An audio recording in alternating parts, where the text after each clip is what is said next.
All right. I hope you guys are enjoying some delicious appetizers. I have with me here 3 doctors with very different backgrounds, and I'm excited to hear what they have to say about the future of medicine, which is the panel topic for tonight. So on my left, or they're all on my left, but right here is Dr. Chris Shade of Quicksilver Scientific. And there's Dr. John Lieurance from Mitozen Scientific.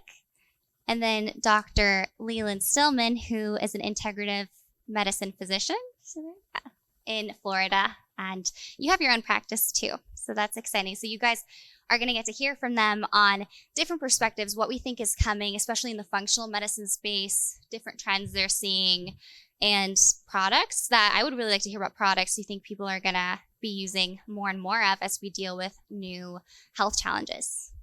So maybe it's a good place to start. What trends are you guys seeing, in your patients or even in your clients? You two have supplement companies. What are people gravitating towards and why, with what issues that they're dealing with? Yeah, I'll kick it off and you talk more clinical. There's a couple paths all going in parallel, and then they get all kind of mixed up. And so obviously we're in the biohacking sense here, which moves into the longevity world. And so, some of the things that are big there, people are looking at senolytics. How do you kill away senescent cells? Plasma exchange, plasmapheresis for regenerating your blood plasma proteins, and those in turn informing your whole protein metabolome into a younger world. And you see people working on shortening of or lengthening of telomeres, and you've got peptides, you've got hormones. All these things are expanding at the same time. But then we have this overlay of, what are we all dealing with? And we're dealing with COVID and its effects through the nation, through the world, and its effects from both having it and its effects from vaccinating against it. And so you're going to have an overlay where, we like to say that we're going to come here and it's like, where are we going with this? And we think it's this linear run and we're all going to live longer and stronger and brighter. And we're not going to say, oh, come on, that's bullshit, Dave. When Dave Asprey says I'm going to live to 180. But now we have this complex overlay of what the whole COVID world is doing to our immune systems, what it's doing to our vasculature. It's just burning out the vasculature, causing all this coagulability. We're going to see tons of cardiovascular complications, lots of pathologies. You're going to see a kind of insane uptick. We already haven't seen an uptick in autoimmune things. Look at where that's going to go. It's going to be really intense. And so while we're scrambling to, move forward and get into these anti-aging remedies, a lot of us are going to have these complex overlays. COVID will turn down NRF2, which is your signaling for all of your detoxification, your chemoprotective system. All that's turned down. Post-COVID, you're giving people vitamin C again, like the old school antioxidant, because the system's not working. And so we're going to have to look at that, and we're going to have some basic stuff in place at the same time that we're moving forward into these more complex or these more accelerating modalities for our longevity. So those are the two things. We're moving in one direction, and there's this complex overlay of this new pathology that's kind of screwing up our trajectory. It's working. Yeah. Okay. Well, first thing I'd like to say is the future of medicine. Hello, better, yeah. So there is no future of medicine. There's no past. There's only medicine now, right? So I can speak for myself. I tend to kind of just focus. I have a rich clinical situation, and I've been practicing for about 30 years. And so I get to be in the trenches and see what works. And I've been extremely sick myself, and went through, some pretty challenging times. And I learned a lot through that process. And so that carries on to my own personal clinic. I got COVID, 3 times. One time it literally almost killed me. I mean, I was absolutely decimated, and I was healthy. So it was interesting, like why it hit me so hard. But I know at least one other person that the same thing happened, and it was almost like this rebirth, right? So it was like this complete death where there was just nothing left of me. And then it was like this rebuilding, so it was a blessing in that sense. But the things that I really see to be fascinating in my world is this use of light and photobiomodulation, right? And the photodynamic aspect of our body. So our cells can either use photons or electrons to make energy, which is really fascinating because photons is non-matter and electrons is matter. And so there's this really interesting kind of fusion between matter and no matter. And the mitochondria, which is the powerhouse of the cell, in my world is everything. And the body is a self-healing, self-regulating device, and it just runs out of battery power. And that expression of health becomes interfered with through stresses, which all stresses result in one commonality, which is inflammation. And then the inflammation has a negative effect on our ability to make energy. And so there's many more stressors that we face. We have, artificial lights that screw our circadian rhythm up. And the autonomic nervous system is everything. Like we all have this part of our nervous system that we have volitional control over, and then there's a part of our nervous system that we don't, and it's automatic. And that autonomic nervous system beats our heart. It maintains the vasculature status. You breathe. Actually, breath is both volitional and non-volitional, and that's why we can do breath work and we can actually go in and exercise the autonomic nervous system. And that's the part of the nervous system that really starts to go south with just about every disease because it's so deeply rooted in a strong neurological effect. So mitochondria is most important when we're talking about the brain or the heart. And because of that fact, we have this this need to support the mitochondria, and that the brain and the heart, those types of conditions, were going to surface first when we start to have a failing energy system. And so the idea of metabolic medicine is something that I love. I love that term. I feel like that's what I practice, is metabolic medicine, where it's core energy. My company is called MitoZen, where it's all about the energy in the mitochondria. And so we're using things like methylene blue and melatonin, and both of those molecules I find absolutely fantastic and fascinating. And you're not going to hear a lot about these in mainstream media, but yet they've been around. Methylene blue, was been around since the 1800s. In fact, the German doctor that coined the term magic bullet was referring to methylene blue, and it was first developed for malaria, right? And so then you have this methylene blue that is like magic, and it's out, and then the FDA shows up, right? And so methylene blue predates the FDA, and the FDA comes up, and it's all about the new molecule, the sexy new molecule. Let's get this a commercial, let's do this, and then these things, the patent runs out. And so these practitioners get romanticized by these new molecules, right? And the sexy pharmaceutical, I know we have a couple of Pfizer. I was talking to someone, which beautiful person, and so, but this is the sex sells. You get a beautiful woman, she goes in, she has some samples, blah blah blah.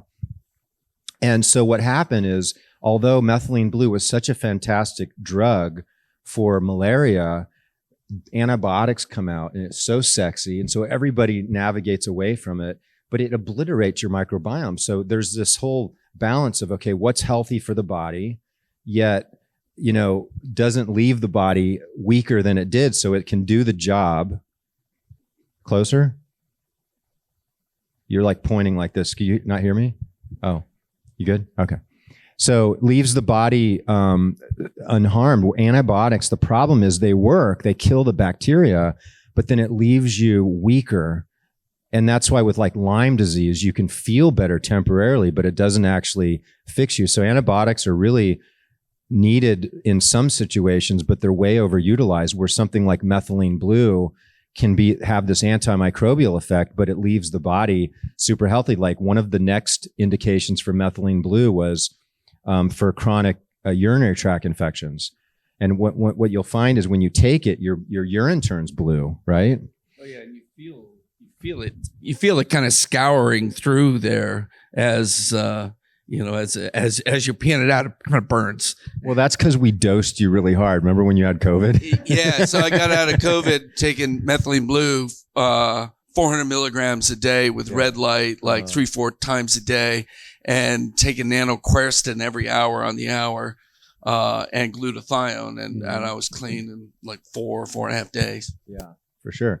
So it's this idea of stacking different things. Like methylene blue is photodynamic, and so you add light in, and it like accentuates the potential of methylene blue. And these different things like ozone and melatonin and methylene blue have these broad benefits to the body. You know, there's antimicrobial effects, but they support cellular energy, right? And they're doing things that improve health and have antimicrobial. See, that in my world, the two most they're at the root of all diseases is infection and toxicity. You know, would you agree with that? Yeah. Okay. Yeah, I mean, it's hard to know. Hello? Can you guys hear me? Oh, thanks. Yeah, I mean, I agree with that, and I think what's interesting about it is with both infections and toxins drive metabolic imbalances and nutritional deficiencies. So the sicker the patient with one of those two, the worse the nutritional problems that go along with that. And you cannot address one and get really great results. You have to address all three. Mm-hmm. Yeah. It's a dance, and I think all three of us up here, we've been.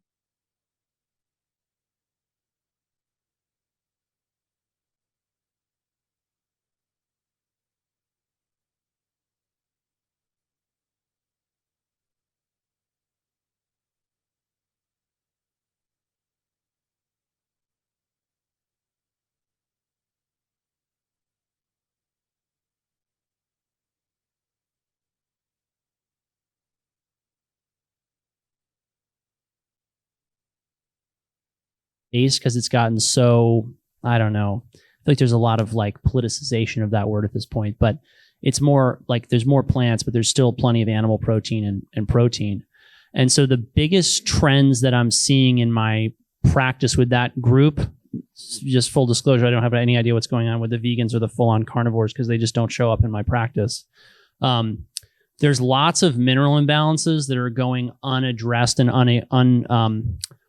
unmonitored. And so it's very common for me to see people coming in with iron overload, and then I'll tell them to go dump some blood and they'll feel massively better.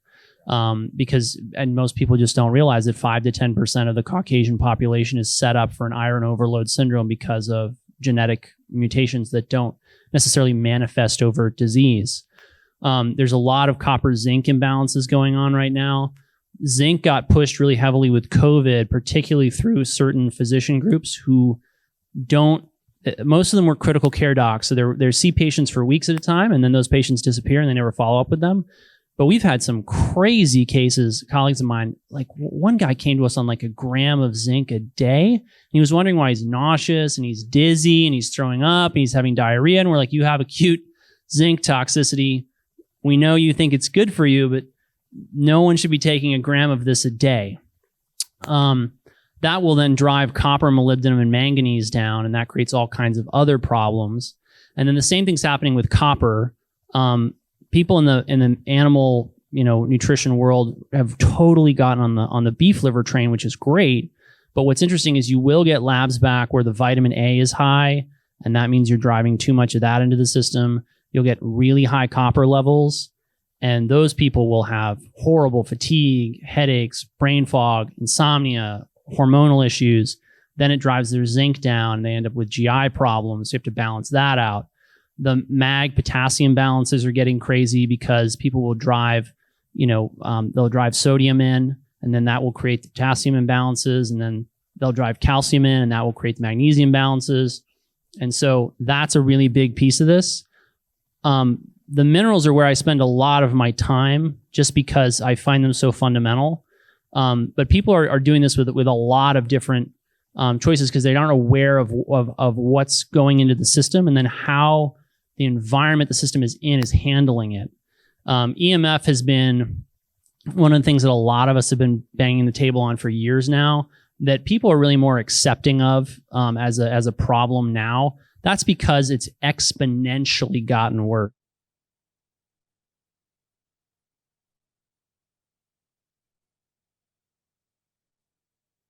In huge quantities. And what's so interesting to me about that, and that we don't really know a lot about, is that all of these electromagnetic energies have interactions with our minerals, right? Which I'm seeing lots of imbalances of.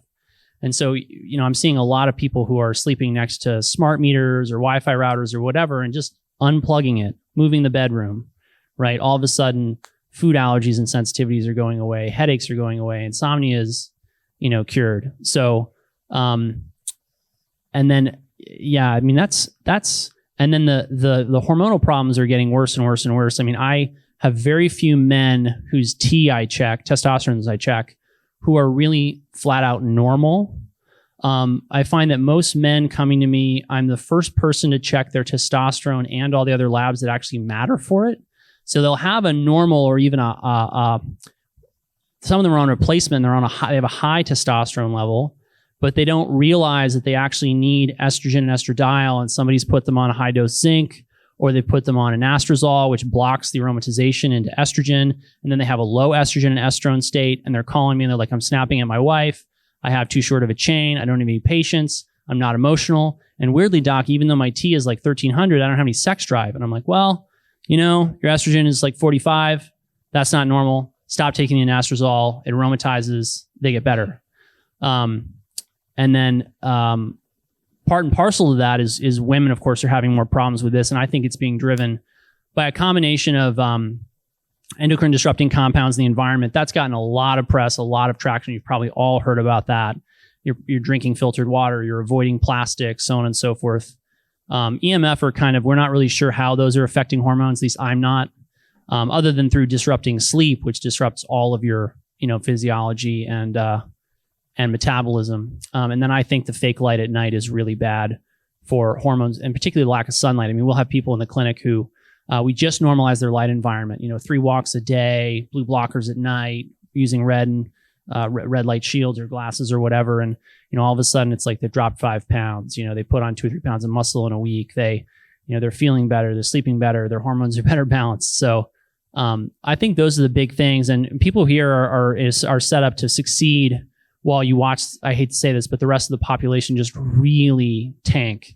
And the sad thing about that is that the conventional system, which I am very close to still because of my training and background, it's really collapsing. And when I say that, I mean it truly, it's collapsing. There's not enough doctors, there's not enough nurses, the patient acuity is too high.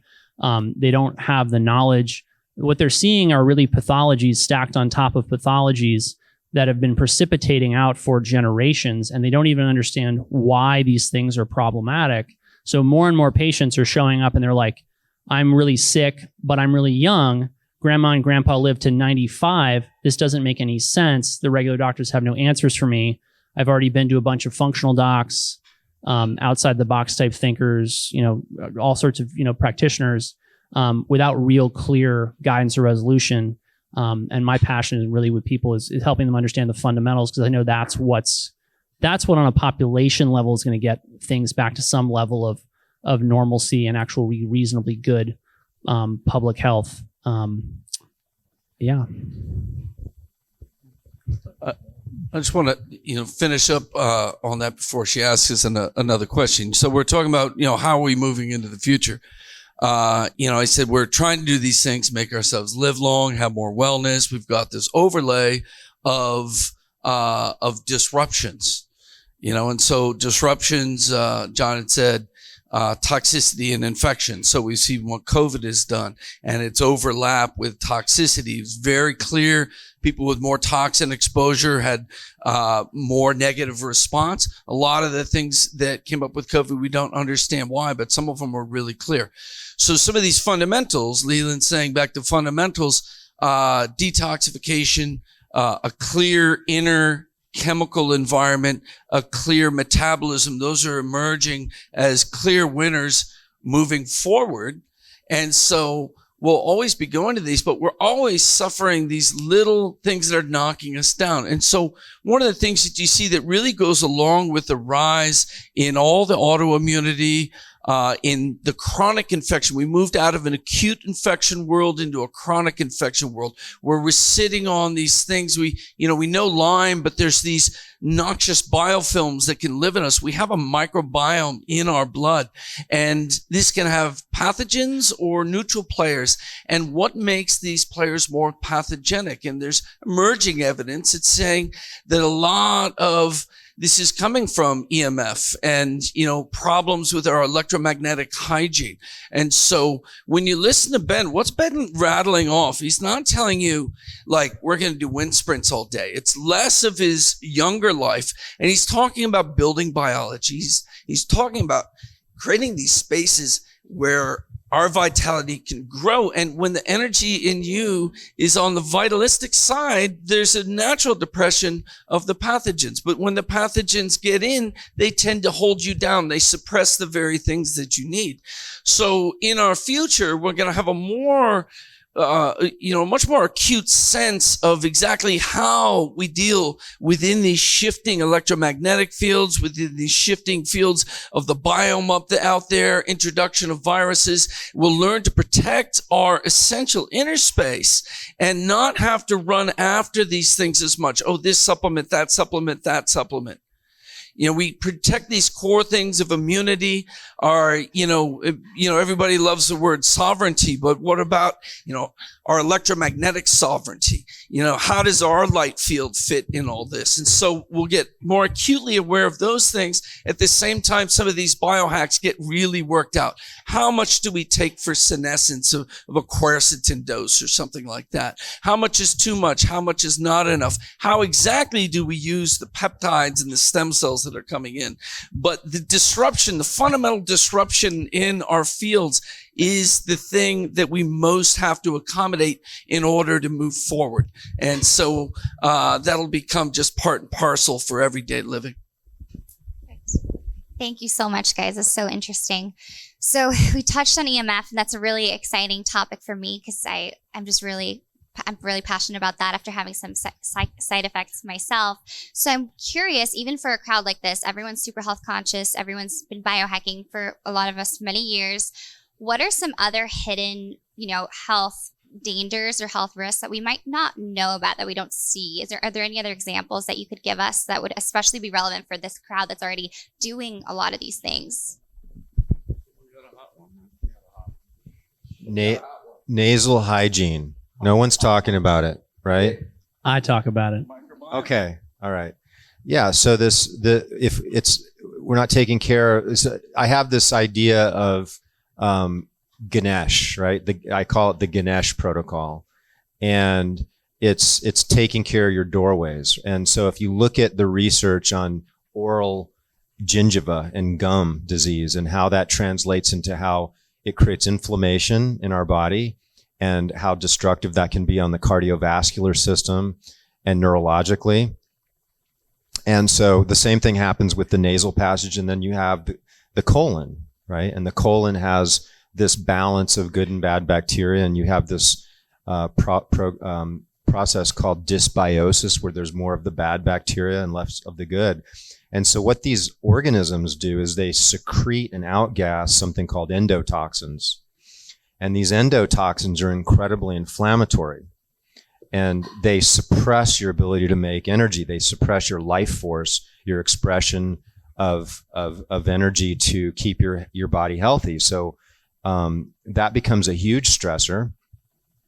And so what we've put together and it's something that you guys can check out at the MitoZen. We have the MitoZen Den, right? What's it called? Yeah. We have a mouth oil. Basically, it's essential oils, and you can get your own essential oils. It's just something I put together. It's spicy. I'll warn you with that. And then we have something similar, which is a nasal spray that's kind of spicy and it's got essential oils.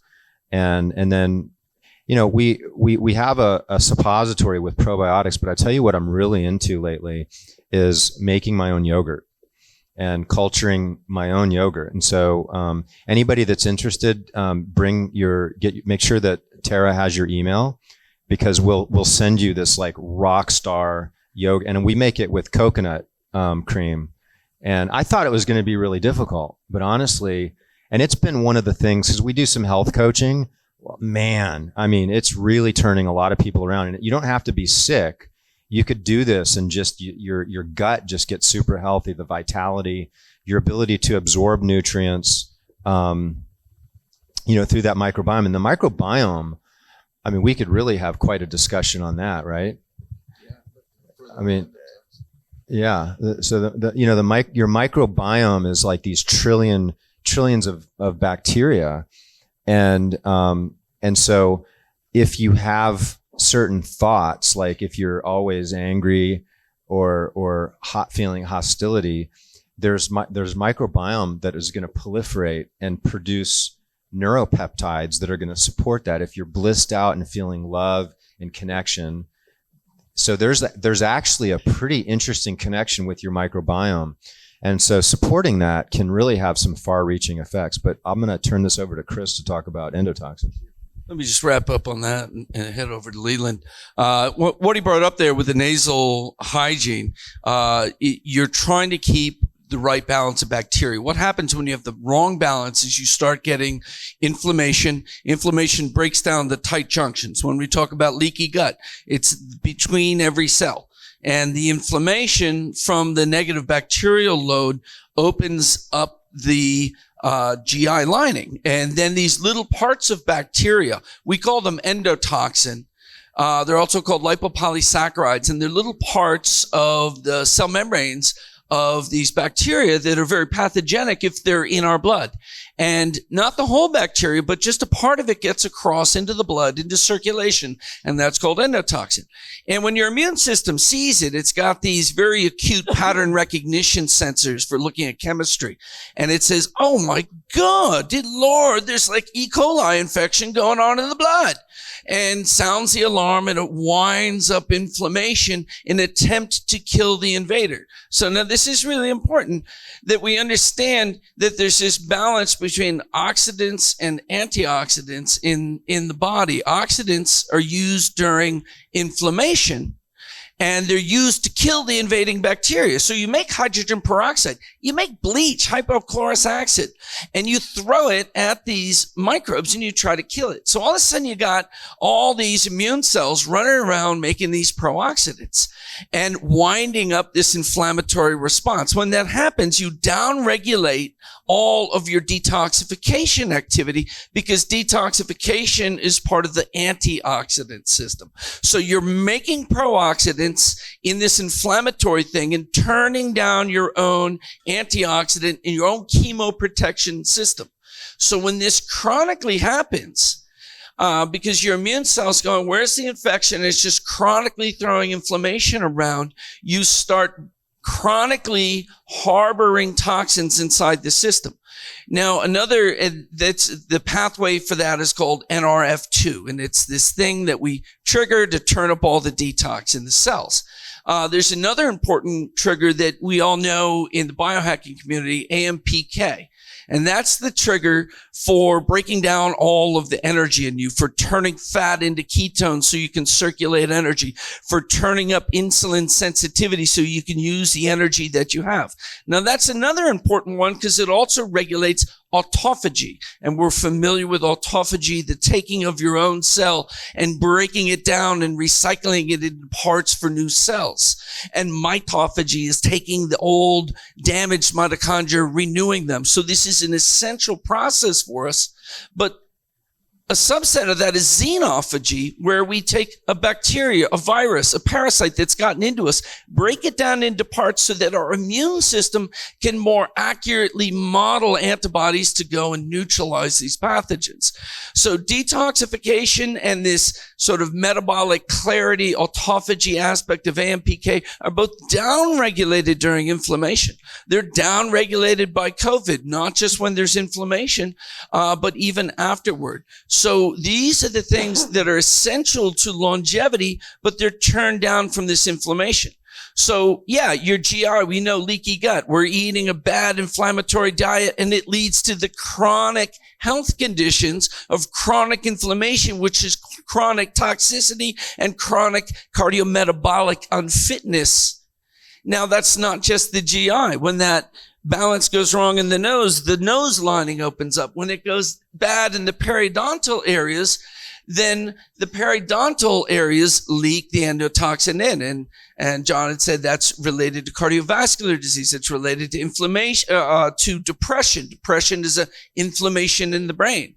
So all of these barriers have to be cleaned up. Essential oils are one of the ways that have been used for a long, long time, and they're really great for that. So this one fundamental thing of inflammatory parts coming in from your barriers is enough to stop one of the biggest stresses that's coming at us biochemically. So I'm going to tell you guys two quick stories. The first is about endotoxin, because endotoxin is very toxic. I mean, I've seen plenty of people in toxic shock in the hospital, and it's so fun to resuscitate them with fluids and antibiotics and just like watch them come alive again. But the really cool thing about endotoxin is that it's actually a really powerful stimulant of your fever response. And this was discovered in the I think it was 20s and 30s. And I found this out in Tom Cowan's book. It was called Vaccines and Autoimmunity, the Changing Face of Childhood Illness. Great read if you're interested. This guy named Colley was a surgical oncologist in New York, and we found one of the cases of spontaneous remission of bone cancer, which was terrible to get before like chemo and modern medicine, because you literally have one option, which is cut out the bone, right? And you would miss a lot of your bones, right? But he finds this woman who had this spontaneous remission. He asked her what happened. She said, I had a terrible illness. I spiked a massive fever, and my tumor just went away. And so he realized this was endotoxin. He then purified it, and it was produced for years as a therapy that he would give to cancer patients to spike their temperature to a level at which their immune system would kill the cancer cells. And it was very effective, and it's not patentable because it's natural, and the FDA doesn't approve it, and it's no longer manufactured in the United States. And I think you can get it in foreign countries now, but no one's really using it clinically because you would have to have, it would be a very, well, there would be a lot of problems with that. I'm just going to leave it at that. You have to be pretty ballsy. They do that up at Paracelsus Clinic in Switzerland. Yeah, they induce fevers, and they roll you through about 104 for a couple of days to burn everything out. So I was going to say the place I know that's doing the most of this right now is the St. George Clinic in Germany, where I've had a couple patients go. But they mostly go, in my experience, for Lyme. And you know, it's interesting having that experience as a doctor, because I'm always curious what's going to happen to them. I will say a lot of people go into that kind of experience hoping to have a transformational, resolution, and they've missed the fundamentals, which is what I always try and get them to focus on before they do something fancy and cool like that. And then they don't get the results that they want. So that's the first story. Endotoxin and all the things we talk about sometimes as being good or bad, they have so much therapeutic value that you just wouldn't even think of until you're presented with a really unusual case, like somebody happening to have a fever. And I impress this on my patients because while bone cancer is not that common, all of you are aware of melanoma and how, disfiguring, dangerous, and scary it is. It's interesting. The more fevers you have, the lower your overall risk of melanoma. And it's one reason why I really encourage my patients not to treat their fevers until they're really high. So the second story, because you asked like what's in people's blind spots, I had this really interesting case come in a couple years ago. was a young guy, and he was out of prison for white collar crime, and he had a tracking device on his ankle, and the tracking device was emitting EMF. And the reason he was consulting me is he's like, hey, I'm really worried about the EMF effects from my tracking device on my ankle. What can I do about it? And I'm like, wow, like this is something I've never, like, I would never have thought of this. And he's like, I have brain fog and I have fatigue and I'm dizzy and I have some tinnitus and I have this metallic taste in my mouth and I'm depressed and I'm anxious and all this other stuff. And I'm like, well, you know, okay, all right. And I'm like, well, listen, let's do some basic labs. We do the NutriVal, which a lot of you guys have had. He was eating a pound of fish a day. His mercury level was 13, which explains the metallic taste in his mouth, the tinnitus, the anxiety, to a certain extent, the depression. I'm missing a couple, but you get the idea. And his fish oil level was like 10 or 12. It's the only person I've ever seen get to that level without fish oil supplements. And if you see a low mercury and a high fish oil, it's a dead giveaway that that person's taking more fish oil than they need. And the caveat to that is also like you get a huge dose of this from walnuts and chia seeds and flax seeds. So he was having all these symptoms he attributed to EMF, right? We got the mercury out. I actually didn't do any detox because we were so busy doing other things. Anyway, but the mercury came down just because. And then his omega-6/3 balance normalized. People forget, this is really a area of the literature that fascinates me. Yes, omega-6s drive certain inflammatory processes, and the vast majority of Americans are way overloaded on omega-6s, but it's because they eat garbage, and this group of people isn't in that category. So I will actually have some of you come in with super low omega-6 levels. And the reason that I actually tell these people to eat more omega-6s is if you go way back into like Otto Warburg's work in the 1940s on cancer, low omega-6 levels in the membranes of the cell will actually create hypoxic conditions. And that's like Brian Peskin's work in more recent years, and Emmanuel Ravici wrote about this back in the 1950s, 60s, 70s, and 80s. And so you have to have at least some of them in order to drive some really key processes. It's funny, actually, people like really badmouth arachidonic acid. Most people don't know this, but it's actually a supplement that bodybuilders will take to bulk up before a show because it induces inflammation in your muscles.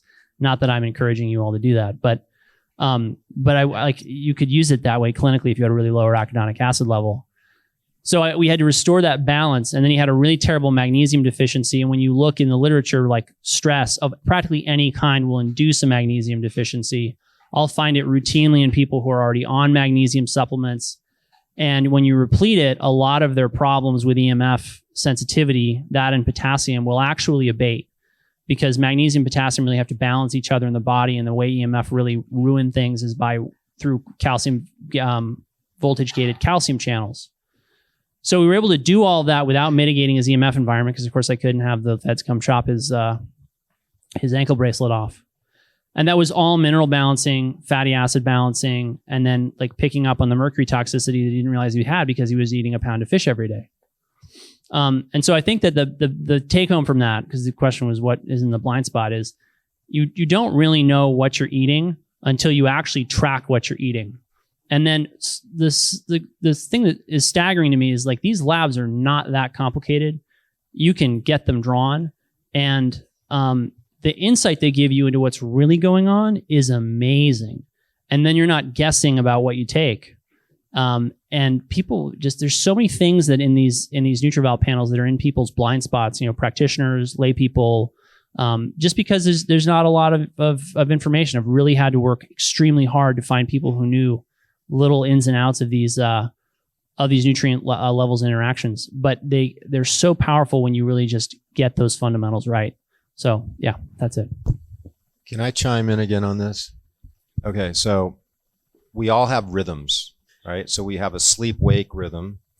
We have digestive rhythms. Every single system in your body has a rhythm that's tied to earth, right? And so we're so disconnected from that.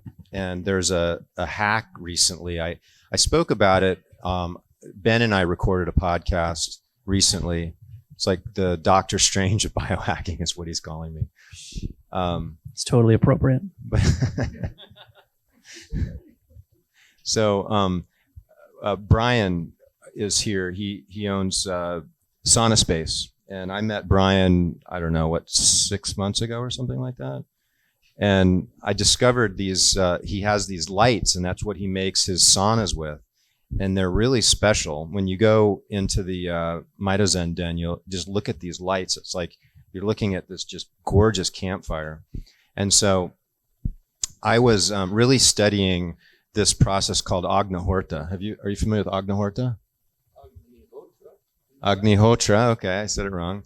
So when they take cow dung and they soak it in ghee, and then it's like this really bright fire, right? And I'm just thinking about setting a like bottle of $8 like Hearth and Fire or whatever, like ghee on fire. It just cracks me up. So the fire, if you look at the fire, what's really interesting is that there's a pulsing, and at the base of the fire, that pulsing correlates with the frequency of your root chakra, and then all the way up the top, it's a higher frequency. It's more with the crown. So there's some sort of balancing to the energy in the body when you're observing this fire. It burns for about 12 minutes, and the looking at that fire, you have light that's going into your eyes that kind of mimics the sunrise or the sunset. And for me, lighting a fire, like, it just doesn't really fit with my jam, right? So it's like, so what I did is he has that one light, you'll see it down there, it's called the photon, and I set it in the area where I kind of get ready in the morning, and I turn it on for 30 minutes, and then at night around sunset, I turn it on, and you get that amber, and it's kind of mimicking sun gazing for like sunrise and sunset, but it's also kind of in line with Agnihotra. And I would recommend, anybody that's busy, like, I think that is like a really wonderful hack, and these things are like less than $300 for one of these lights. So that would be my and so getting that circadian rhythm in place and what that can do to profoundly strengthen your autonomic nervous system, your sleep, how important that is to support your parasympathetic nervous system, which is the part of your system where your body regenerates and rests. We're not getting that enough. We're getting too much activation and too much sympathetic dominance, which my patients come in. That shuts down your digestion. You got digestive problems. You got brain fog, right? So it's like you have this contracture of the circulation. All these systems become hypoxic. And if you just start to go to some basics, you'll see some wonderful harmonization with health. So, yeah, before we wrap up, one of the things he was getting at there, and we all talk about this here, is the autonomic nervous system. Sympathetic, fight or flight, which is good. It's actually what reminds you, it brings memory. It brings a hierarchy of safety versus danger. It's very necessary. But then the parasympathetic, rest, digest, repair, regenerate, detoxify. You're going one way or the other. And so if you're not giving your body space to come back into this parasympathetic area, you can't repair, regenerate, detoxify. You can't do any of those things. And one of the problems, back to fundamentals, is EMF is switching you always into a more sympathetic state, whether you like it or not. Toxins themselves do this. So in the brain and the neurotransmitters, you've got glutamate, which is the fight or flight thing, the memory thing, makes you smart, and then GABA, the chill, the Zen one.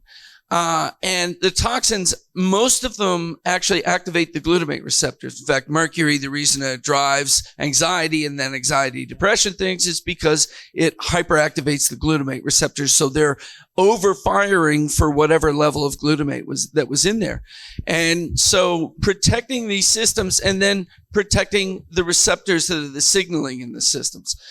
We talked a little bit about endocrine disruptors, and endocrine disruptors are throwing off your whole hormone response.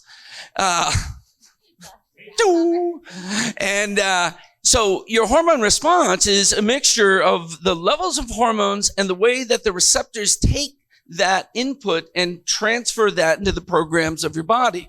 The receptor comes in like a key into a lock, turns it, and the programs are turned on. And the endocrine disrupting toxins get in and disrupt them, even if you're making the right amounts of the hormones, because we're always focused on trying to measure the hormones, trying to monkey with them, get them back into place. But if they're transduction is the reading of the signal and turning it into action. If the transduction is perverted by the toxins which are infiltrating into those receptors, then you can't have things work right. So toxins working on receptors with the neurotransmitters, with the hormones, again, back to the basics of keeping everything clear. But then that sort of downward spiral. Remember, when you get toxic, you get sympathetic. When you get sympathetic, you're not detoxifying. So how do you break yourself out of that? And things like breath work are ways to engage and control and move the autonomics when you're off, when the toxins and the infections and the EMF fields are taking you out. It's incumbent upon us to try to bring that back and get that harmony back so we can restore the natural homeostasis in the system. So coming in the future is, how do we understand all of these perversions that are coming into our health? How do we mitigate against them? How do we create harmony in the system on a whole body level? And then we can use, really small amounts of the peptides and small amounts of the growth factors to really accelerate a healthy aging. Wow, thank you. Thank you guys so much. That was a lot of really amazing information. So let's give these guys a round of applause. And y'all deserve to get some dinner. Thanks everybody for your attention, and we hope you're enjoying the rest of your dinner. We're going to be doing a sound bath. Oh, so not a sound bath. It was a breathwork and sound session shortly, in about 25 minutes, I believe. So you guys have a little time to eat, and you guys have time to finish eating. Thanks, everybody.